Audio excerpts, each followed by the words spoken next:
I mean, a lot of people listening to this will be pastors who, when they hear this, will go, this feels so outside our reality. Where do we start? How do you start? What do you do? Where the pull for many of these leaders is to keep trying to put nice, fresh, new colored pictures on the billboard to make it work. And we're saying it's not where God is. There's a lot going on elsewhere. Like, what are in your thinking and imagination, because you also belong to a larger community, union, what would you say to those pastors? And again, this is not what's the list of answers, but as you think about that, what would you say to them? I think the first thing is you've got to make space in a week to meet people who are not in your church. And you need to do that and enjoy it. So it might not be hospitality, but eating with people is just a great thing to be doing without a program around that. You know, if you've got no time to do that, then I think there's something very wrong in the way you're living. So you need to make a bit of space just to meet people. And I would say, you know, consider getting even if it's just for a season, some part-time work that's going to be interesting and stretch you in different ways. And the other thing I would say is you've got to get your head around partnering with people where you're not maybe in control. Now that's harder if you've got resources and you don't have to, but I'm sure there's something about partnerships that frees people to just see different ways of doing things. You know, I would say stop going to churchy conferences. Amen. Give that up.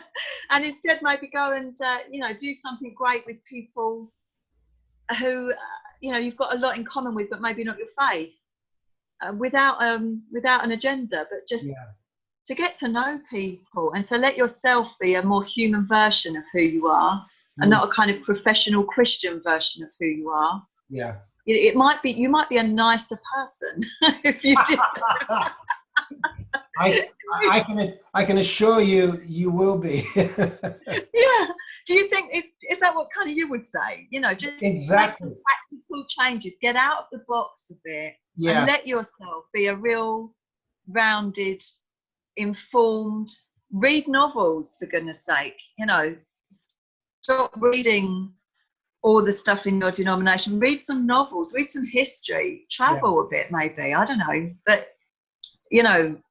I guess free some of your thinking space to include other ideas. Yeah, I mean, I think you're right.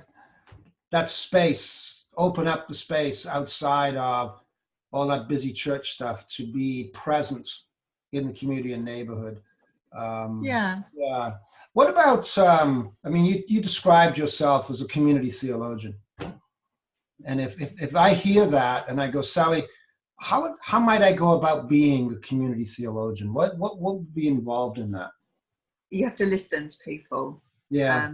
You have to listen and you have to really enjoy stories, I think.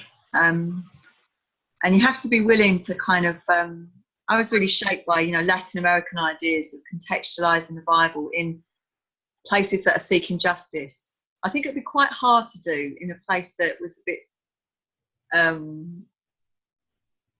comfortable, but in a place that's not comfortable, if you start to hear people, you'll start to hear the Bible kind of echoing through what they say. Absolutely true. Yeah. And you're going to love it, and it's going to make the Bible seem very, very real and more kind of like a manifesto for change. And I think that would be it. Also, I think you have to read quite widely and read things that you might think you disagree with. Stop listening to anyone who tells you that you shouldn't be reading that, or, just broaden your scope. Listen to, so for me, feminist theology was really important to take on board. Latin American theology, some of the stuff that's come out of recent African theology. Yeah, exactly. Yeah. Not all just the dead white men, don't. Gosh. Ignore the dead white men. Hard to be a white man anymore. I'm sorry, yeah. I don't care. And then just listen to people and, share stories with people and find out what God will say to you through them. You know, it's not really just about you going along and seeking a platform to say your views. It's really the opposite of that. You know, it's about what is God saying to people, and how does that fit with what the story the Bible's telling? It's quite an adventure, right? Yeah. Well, it's an amazing adventure. So I think so. Yeah. And messy. It's messy. One final piece. Okay. Because I don't want to put you in the place of being the answer person. So, you know, you talked about this big billboard. Let's be honest and look at it. It ain't working. So I'm sitting with a denominational leader, and he's just about to retire. And he looks at me, and this was this summer around my deck. And he says, Al, he said, here's what I've got to admit. We've tried everything, and none of it's worked. And there was real discouragement in his voice. Wow.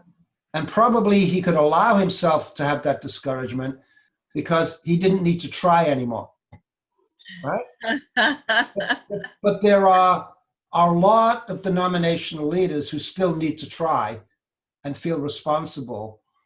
And so they hear your metaphor or our metaphor of the billboard coming apart, and they genuinely say, okay, I'm in this role.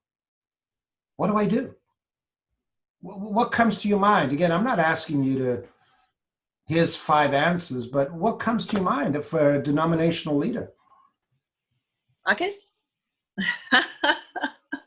part of me would say you might have to leave the role, and you might have to kind of re-engage a sense of personal calling with God that doesn't exist. You know, that's not going to need so much controlling, maybe.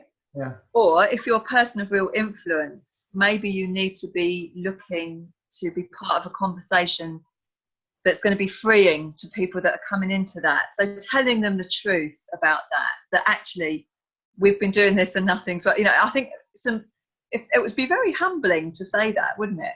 But maybe that's a conversation that needs to happen to new people stepping into leadership, and to say, look, we just don't want you to inherit this building. We want you to go and do some new stuff, and here are some resources to give you some opportunity to do that, but please don't try to do what we've done, you know. But I guess it would depend on how much humility somebody had, really, to say that. Well, I think in my experience, there's a lot of denominational leaders who, when you sit with them alone, are asking that kind of question. Really? Yeah, really? They are. They're tired. It's quite sad, isn't it? It's sad, but I think, yes, it is sad, but it's also, that's part of the stirring of the Spirit, isn't it? Yeah.